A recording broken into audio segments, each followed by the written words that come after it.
Welcome to the Carolina Beat. I'm Chad Greenhill in the studio with Juliana Monroe talking all things tattoo removal. Tattoo removal and tattoo shame. I want to introduce you to a term, tattoo shame. Have you ever heard of that? No, actually.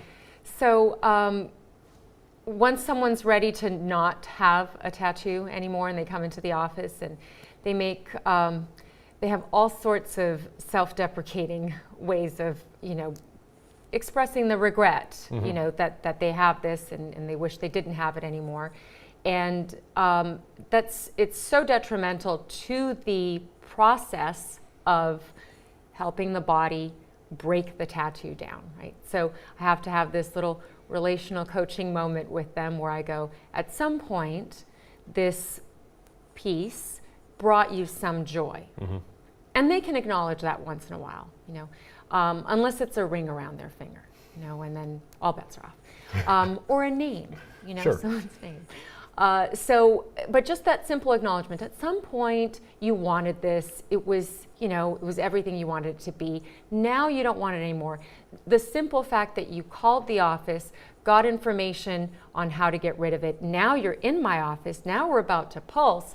We are getting to where you want to be. We're pointed in the direction of that destination. So the encouragement I give them is forget you have it, because we're on the way, to getting you there.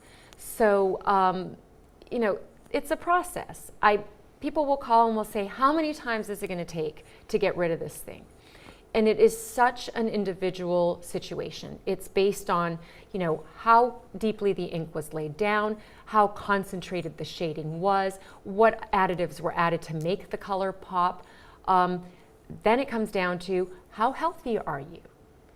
Are you hydrated? Do you take in enough, micronutrients from your diet? Do we have the water balance between the spaces between the tissues optimal enough so that we can flush away what the laser is fragmenting, right? And we have to remember that the laser really isn't removing the tattoo. The laser is causing a breakdown, a fragmentation of these larger particles that the skin, the body's own defenses, white blood cells, macrophages, aren't able to gobble up entirely. So that's an interesting thing. I don't know if you ever thought about that, Chad. No. Does the laser remove the tattoo?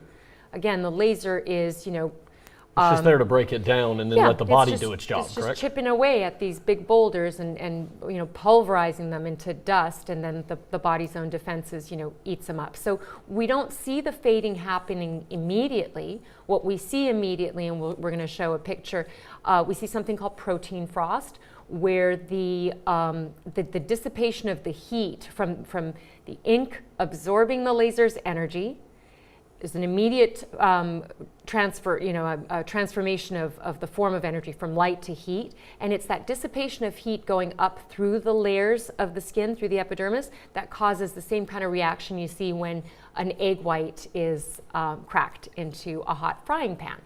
But that change in color doesn't stay that way. Within about 20 minutes, an hour, it's gone, and then we get that swelling, we get a little, we get the redness and stuff like that. So, it's a process. We take tattoo removal one session at a time. And over the course of 6 to 8 weeks, as we do have that breaking down and that healing, then I encourage my clients to assess. Okay, if it looks like we've got about 20% fading, then we can kind of logically, mathematically, but not really, take a wild stab at how many times it's going to take. I've never removed anything in fewer than about 3 or 4 sessions, and it was a very, very faded, it was not a professionally done tattoo, and it was very old. That being said, there are colors like the teal, the greenish blue. Yeah, I've got a couple of them. Yeah, that take, dozen, 15, times. Yeah, but the truth of the matter is, eventually it will go away. It just depends on how many times. Right. No? Awesome. Well, thank you for the information. I appreciate it. My pleasure.